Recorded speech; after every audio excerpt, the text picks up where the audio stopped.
Hello guys. তো ওমানে আজকে হচ্ছে আমার 8 নম্বর দিন।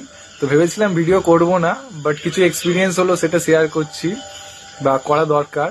তো ইন ফিউচার যখন তুমি ওয়েস্ট বেঙ্গল ছেড়ে গালফ কান্ট্রিতে আসার চিন্তা ভাবনা করবে, সে দুবাই হোক, কাতার, কুয়েত, যেখানেই হোক, তো এজেন্ট তোমাকে বলবে যে যেদিন থেকে তুমি এয়ারপোর্টে ল্যান্ড করবে বা গালফ কান্ট্রিতে ঢুকবে, তোমার সেদিন থেকে নিয়ে স্যালারি স্টার্ট হয়ে যাবে।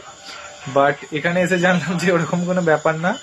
এখানে আসার পর ফার্স্ট তোমার মেডিকেল হবে, আর মেডিকেলের রিপোর্ট আসতে 3 দিন, 5 দিন, 7 দিন লাগবে।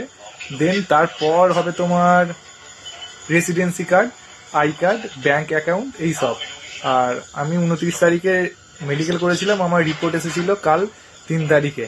আজকে আমার রেসিডেন্সি কার্ড হলো এখানে, আর ATM card, bank account process সব হলো।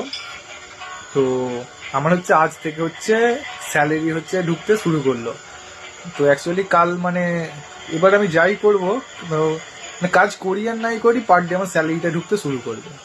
তো এটাই হচ্ছে বলার ছিল যে এজেন্টরা বলবে যে যেদিন থেকে তুমি এয়ারপোর্টে ল্যান্ড করবে সেদিন থেকে তোমার স্যালারি স্টার্ট হয়ে যাবে। বাট ওটা না, মেডিকেল যদি ওকে আসে, তারপর I card, residency card, bank account, তারপর মানে সেই দিন থেকে নিয়ে স্যালারি স্টার্ট হবে। তো এটাই বলার ছিল। যাই হোক, ভালো থাকবে।